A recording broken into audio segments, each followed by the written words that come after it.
je vais d'abord commencer par quelques remarques sur la définition du sujet, donc la déflation, et puis expliquer un petit peu la problématique, les différentes visions qu'ont eues et qu'ont encore les différentes écoles de pensée économique sur la déflation, le rôle pratique, qui vous est probablement familier de toute manière, donc c'est un petit rappel.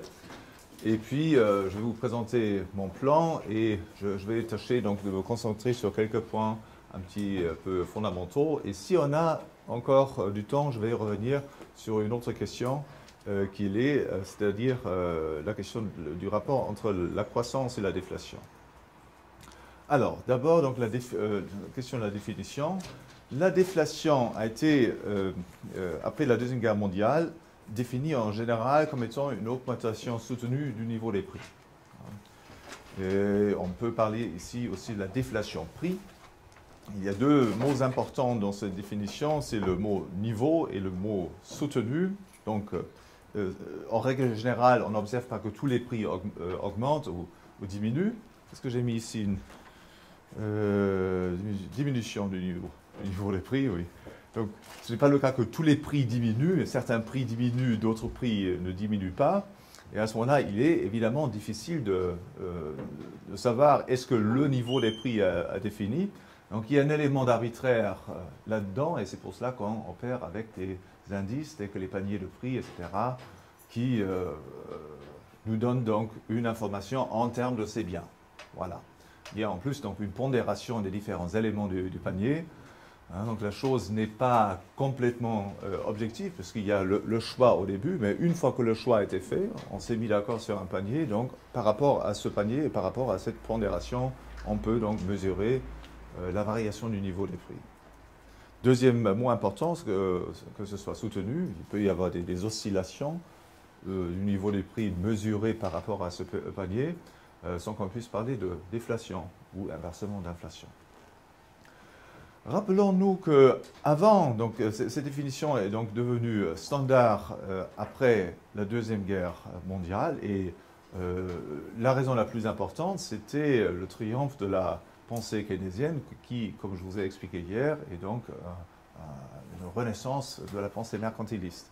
Donc on a voulu raisonner en termes des grands agrégats, on a voulu créer une macroéconomie complètement nouvelle, une nouvelle approche de pensée sur l'économie.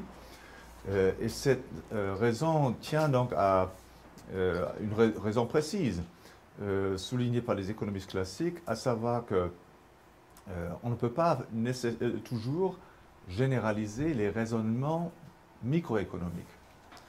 Donc, par exemple, lorsque une firme crée des produits de meilleure qualité, elle peut augmenter ses recettes, si c'est seulement une firme qui le fait. Si toutes les firmes augmentent la qualité de leurs produits en même temps, il est impossible que toutes les firmes réalisent des recettes plus élevées en même temps. Et ceci est parce que la masse monétaire est limitée, le montant des dépenses globales qui peuvent être effectuées au sein du système économique, donc limité.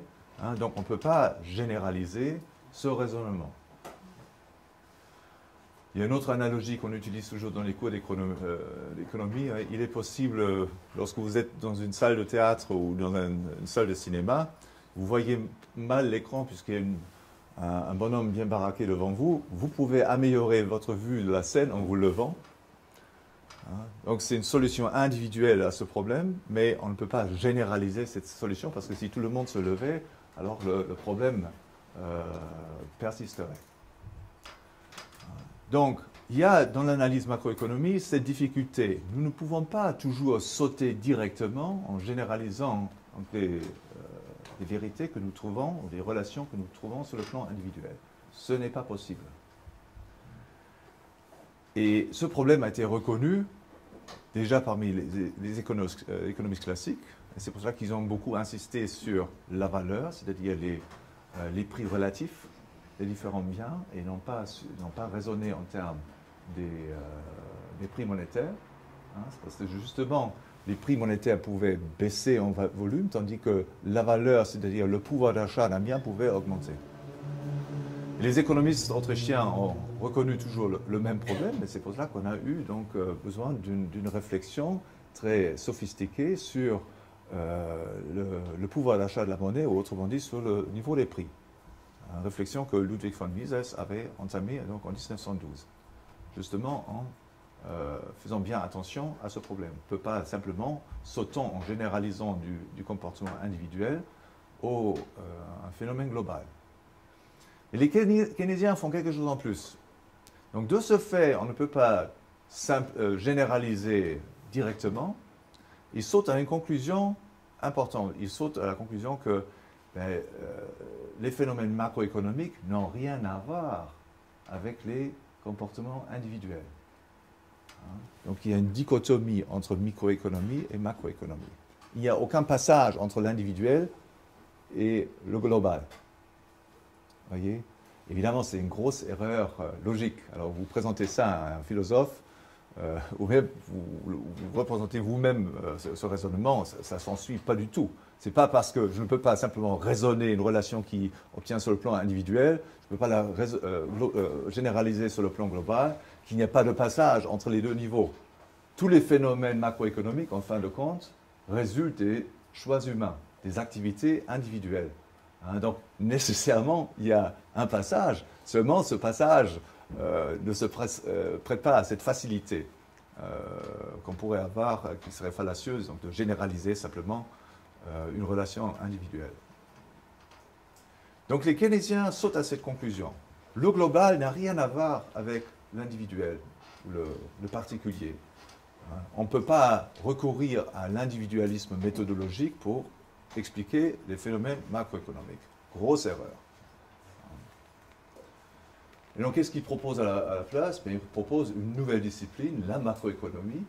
Et la macroéconomique ne renvoie plus aux choix individuels, et donc une analyse directe des grands agrégats, des grandes variables globales. Le niveau des prix, taux de croissance, chômage, dépenses globales en investissement, etc. etc. Donc, le choix humain n'y figure plus, on raisonne donc en termes donc, de variables déhumanisées, abstraites. Et dans ce cadre-là, il est donc nécessaire donc, de définir certaines variables globales, telles que le niveau des prix. Donc on a eu recours à cette définition-là, qui se prête donc au travail macroéconomique devenu à la mode suite à la victoire de Keynes. Avant Keynes, donc, on avait eu une autre définition de la déflation, et c'est celle-là aussi, donc, qui est donc parfois aujourd'hui utilisée par les économistes non autrichiens, en tout cas utilisée beaucoup par les économistes autrichiens. Et selon cette définition plus ancienne, la déflation est donc une réduction d'une masse monétaire qui précédemment avait été artificiellement gonflée, réduction vers son niveau normal. Et ceci nous renvoie donc à la racine étymologique du mot déflation, donc le latin deflare. L'inverse de inflare, gonfler, la masse monétaire avait été artificiellement gonflée, et nous comprenons pourquoi elle a été artificiellement gonflée, parce que ce gonflement était dans l'intérêt de ceux qui étaient en amont du processus de redistribution, les effets de Cantillon dont le professeur Eabrazu nous a parlé. Donc il y a l'intérêt des producteurs de monnaie de gonfler la masse monétaire de manière artificielle, et ceci crée donc une situation de fragilité, notamment du côté des banques. Les banques peuvent faire faillite, et lorsqu'une banque fait faillite, la masse monétaire qu'elle avait créée disparaît, parce que plus personne ne va à ce moment-là encore accepter un chèque tiré sur cette banque, ou accepter un paiement avec une carte de crédit émise par cette banque, etc. Donc la masse monétaire retourne vers son niveau normal. Et ce niveau normal n'est pas nécessairement identique avec le niveau précédent. Plutôt que donc, la masse monétaire donc, normale aurait pu croître entre-temps, par exemple, parce que si on se trouve dans un régime avec une monnaie de base métallique, un étalon argent, étalon or, donc, le stock d'or ou le stock d'argent aurait pu croître entre-temps grâce à la production d'extraction des mines. Donc, lorsque il y a déflation, la masse monétaire ne revient pas au niveau précédent, mais à un niveau qui est maintenant plus élevé grâce à la production de monnaie de base, qui a augmenté entre-temps. Quels sont donc les points de vue des différentes écoles de pensée sur la déflation? Les économistes keynésiens, évidemment, rejettent la déflation dans toutes ces manifestations, c'est-à-dire déflation prix et déflation donc, de la masse monétaire. Peut-être encore une remarque dans ce contexte. Il ne faut pas accorder... Bon, il ne faut pas faire un fétiche des définitions. Hein. Il y a certains économistes qui disent oui, il ne faut pas utiliser le mot déflation autrement que dans le sens d'une réduction de la masse monétaire envers son niveau normal. Donc il ne faut jamais utiliser le mot déflation dans le sens d'une déflation prix. Bon, ça, ce sont des bêtises. Hein, c'est un passe-temps pour les enfants, hein, se disputer sur le sens des mots. Hein, mais ce qu'il faut faire, évidemment, c'est de toujours bien distinguer le sens des mots, de quoi est-ce qu'on parle. Il faut toujours raisonner en termes de phénomènes, et non pas donc faire des mots un fétiche. Il faut s'entendre sur les causes et les conséquences hein, dans le comportement humain, et la terminologie est un problème secondaire. Donc, les keynésiens rejettent toutes sortes de déflation, certainement la réduction de la masse monétaire, mais aussi la déflation des prix. Pourquoi? Parce que selon eux, toute réduction du niveau des prix crée le danger que les revenus des entreprises baissent. Si les revenus des entreprises baissent, donc il y a un cercle vicieux qui peut s'installer, une spirale déflationniste. Les revenus des entreprises baissent, donc les entreprises dépensent moins sur leurs facteurs de production. Donc les revenus de leurs fournisseurs, de leurs salariés, etc. diminuent, donc ceux-là dépensent moins également.